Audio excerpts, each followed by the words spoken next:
What is up, guys? It is Rami Noodles here, and today the Stars Reach development team has put out a video about movement and how they developed it or whatever. I haven't watched the video yet. I'm just going to live react. Movement's pretty important to me. It's not the most important thing, but if there's good movement in a game, it's part of what hooks me. So we're going to check out their video. I'm going to talk about my experience and just, react. So let's get started. Hey there, my name's Raph and I head up Playable Worlds, and today I wanted to do a little dev blog for you about how we approach the camera and movement in Stars Reach.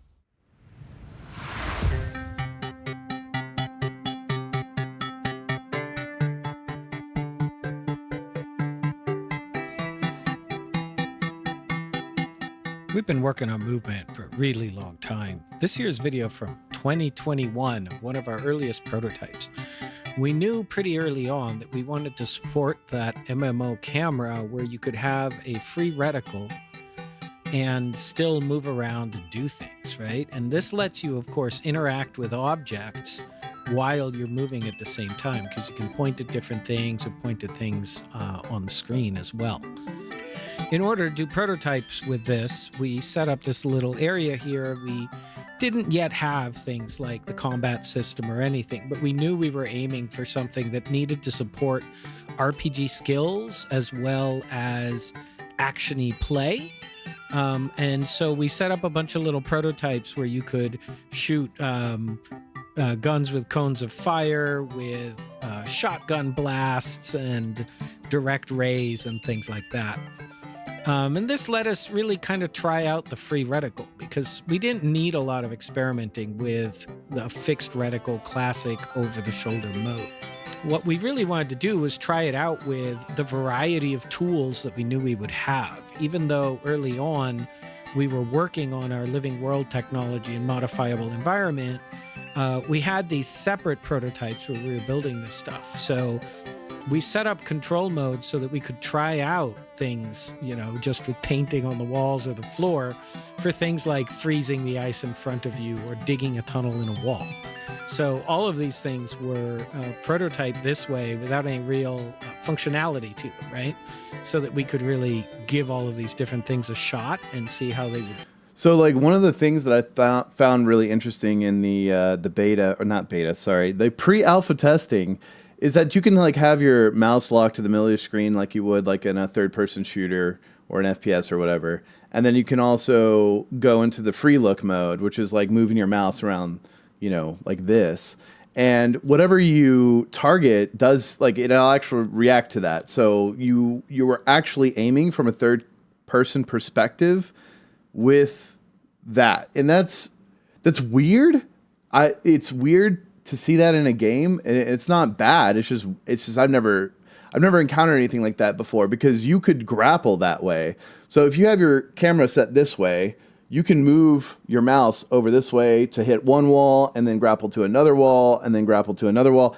And so it was interesting to do that, but I've never seen that done before. And so it takes some getting used to. And I don't know how I feel about it. I mean, it doesn't really bother me because I get the option to just keep my mouse locked, but it's just, I could see it potentially coming to a point where it's you have this skill gap between players, people who are quick on the move with the free mouse versus the mouse lock. I could see the free mouse being an advantage somewhat. I don't know, though. It's too early to say. I haven't seen combat. Maybe combat doesn't work that way. But the grapple hook certainly does. And it looks like it does from the trailers and stuff, that's how building and moving pieces in the world will work. So let's just keep watching. Feel. Of course, we also need to know how they'd work under pressure. So we had a little setup with these enemies.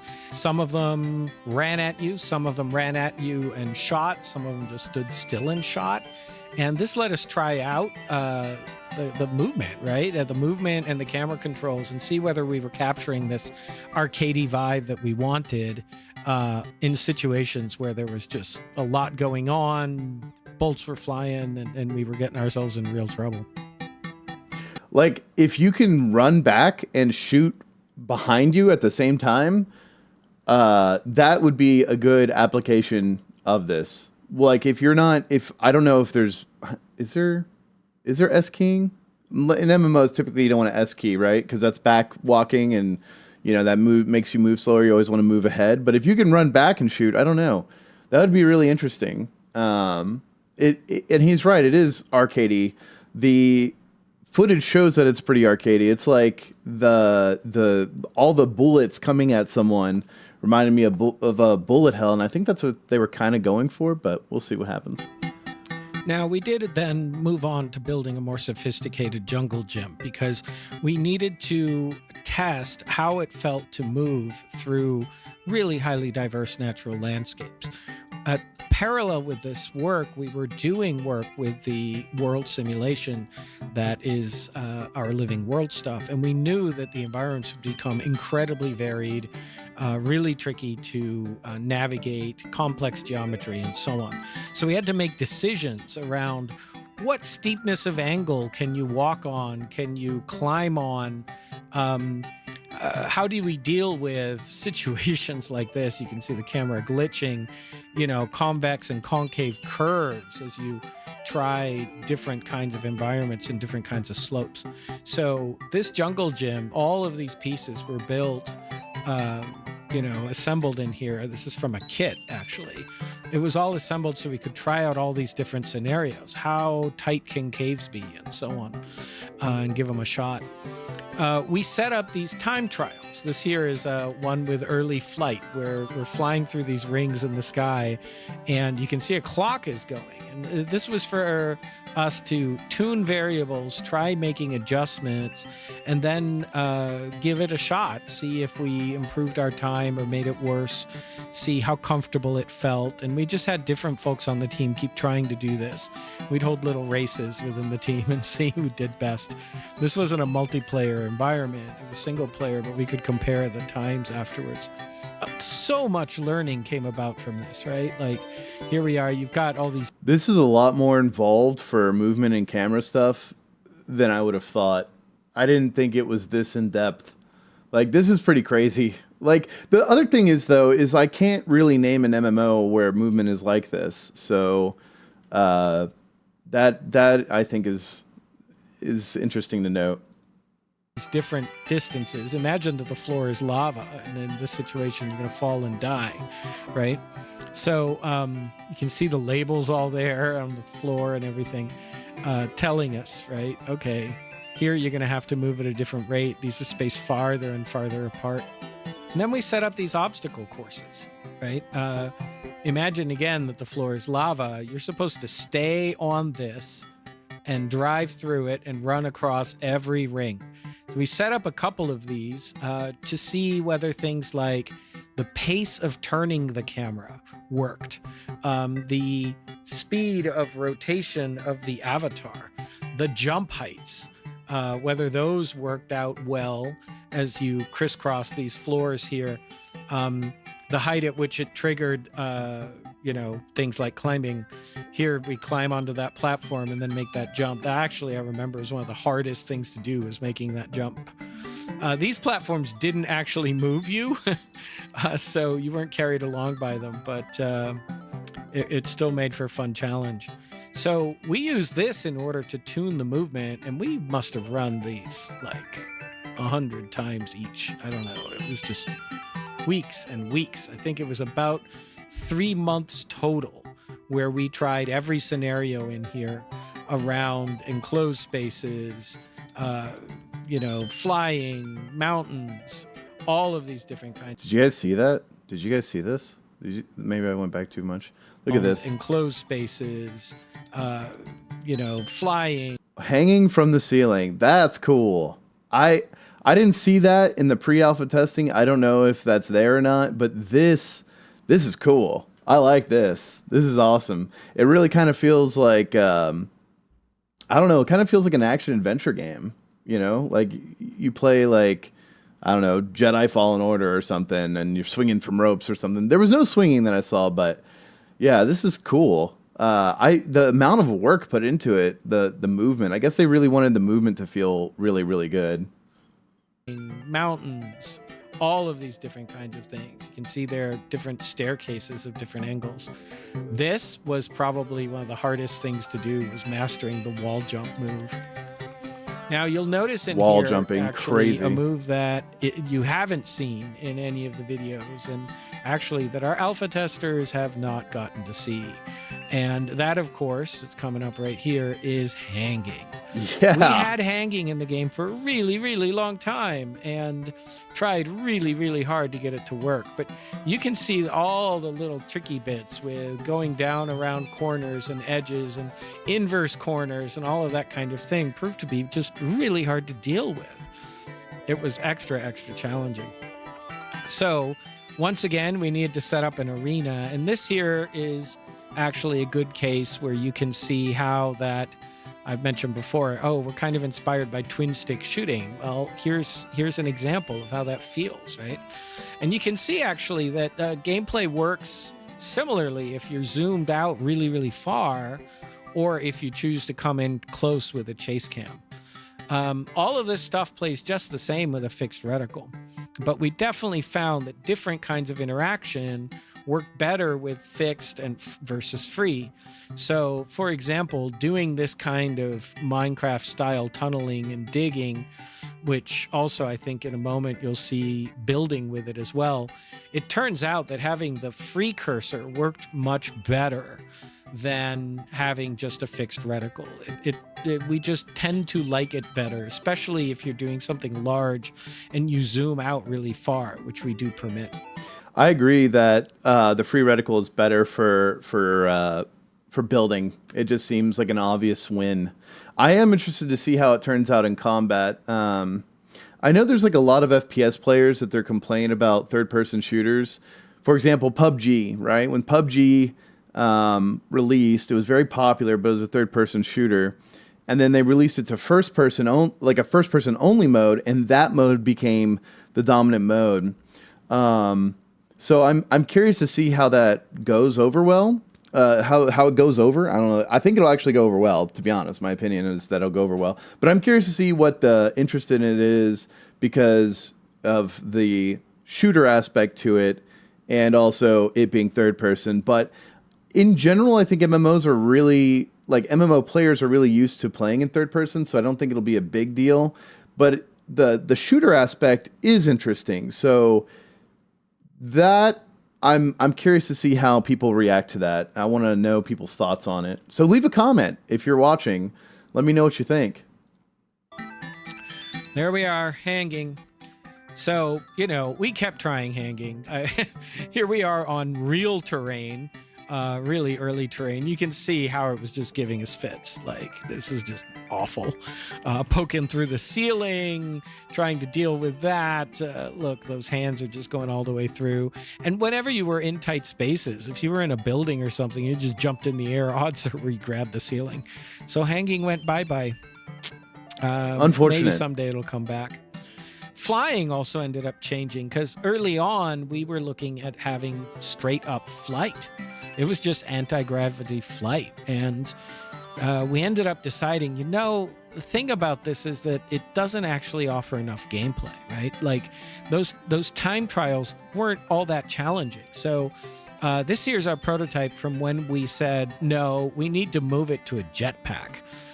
This is something much more like Tribes or even Joust, if you remember that.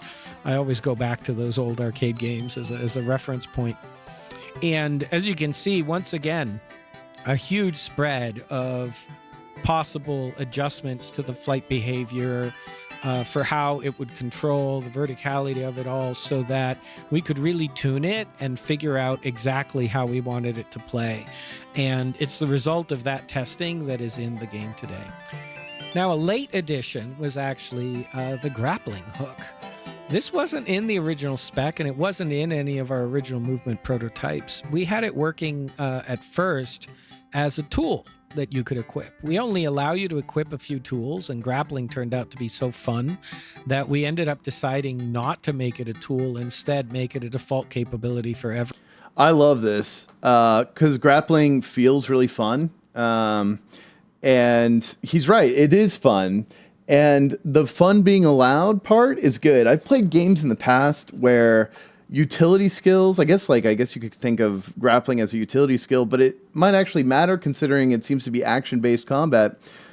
That it's not a utility skill, but it might be one of those things where you're like, well, if you have it, it's better than not having it. So it'd probably be a must-have in combat. I mean, if you want to get around a room or if you're in a combat scenario where you're trying to get away from mobs or other players, you would want a grappling hook, right? So it seems like the grappling hook would just be a must-have. And so I'm really glad it's just like kind of default on people because it is a fun mechanic.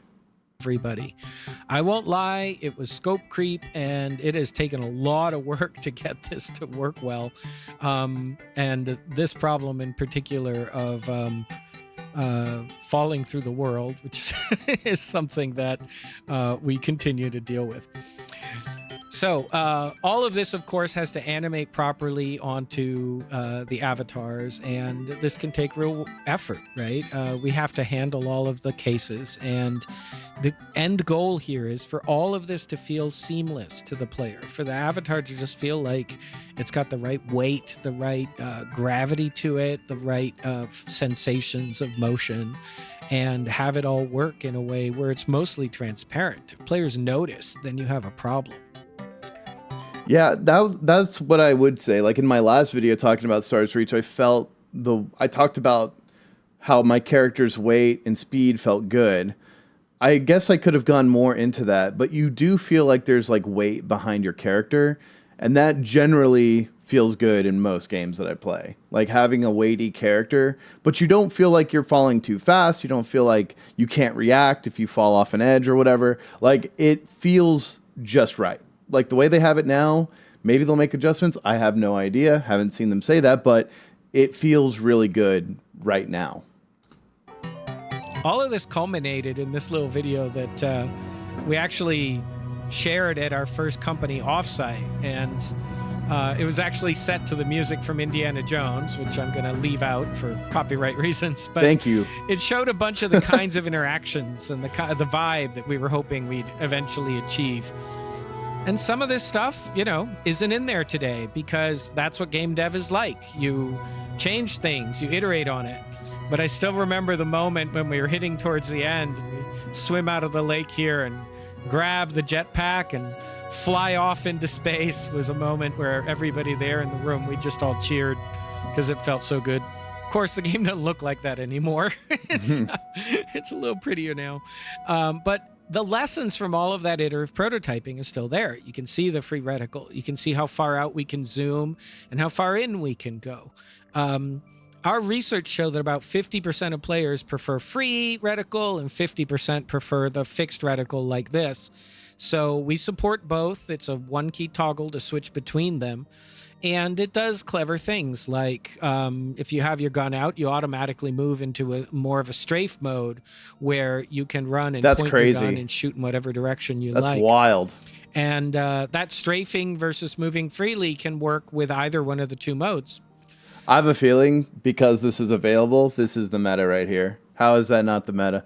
I mean, you get to like that. This is the combat. This is the combat. This is what it'll be. I mean, you could do it the other way, I'm sure, but this allows you so much more. Like you can see so much more if you're not having to lock. You can actually angle your camera the way you would want it to. This is pretty strong. This is huge. And different players on our team prefer different ones. I like playing this way, but quite a lot of the team prefers the standard over-the-shoulder mouse look for combat. Here's our more Joust or Tribes-like jetpack that we ended up with. It's actually ended up being called... By the way, when I say it's meta, that's my opinion. That's how I think it's going to go. I'm not saying what it is currently. We didn't even have access to combat, so I don't really know, but my guess is that will be the way to go, because you can react, I think, so much faster without having to jerk your camera around. Yeah. The grav mesh, and you can see that the slopes affect the movement, just like we originally intended to have even in those early prototypes. Terrain negotiation was a thing in Star Wars Galaxies. If you went up a slope, you'd walk slower. which is cool. I like this idea. I mean, it just makes sense. And it also makes you think about where you're at. Like if you're in a combat situation, like if we want to get up that hill to fight those things, we gotta, be careful because we're gonna move slow. But also everyone has grapple hooks, so maybe maybe it doesn't matter as much. All this stuff matters in the end because moving in a game is something you do constantly. If movement doesn't feel good, the game doesn't feel good. It doesn't matter what else is in there, right? Because you move constantly and so often that if it doesn't feel good, it's like grit. It's like sandpaper in the way. So we spent months on trying to make this as good as we can, right? And just offer something that feels better and fresh and different in an MMO setting. And I can't wait to have you check it out. If you're interested, please do hit subscribe, hit like, all of that kind of thing, and follow the links in our description in order to wish list the game on Steam, maybe join the Discord, and of course, you can sign up to join the testing pool so that you too can join a test soon and try it out for yourself. Thanks. Yeah, that was good. I'm glad that they worked on movement so much. I think that it's interesting to see. I'm looking forward to it because movement feels like it's been lacking in the MMO space. I think maybe Arcade did movement best out of all the MMOs I've ever played. Guild Wars mount system has been really sick. That has some cool movement, but that's a mount system. It's not exactly your character all the time. So that is good to see. It's good to see innovation in the MMO space. Although I will say this kind of movement we've already seen in single player games pretty much, right? Like I was saying, it's like in an action adventure game. Like that, a lot of that movement exists in those games. So that's cool though, but it's cool to see it in an MMO. I wonder if they can do portals from like Portal and Portal 2. That'd be something. I'm not totally serious with that, but it would be interesting. Anyways, that was my reaction to it. It feels very good. The game I'm looking forward to is I'm just looking forward to the game, dude. That's it. Anyways, ramen noodles. I'm out. Peace.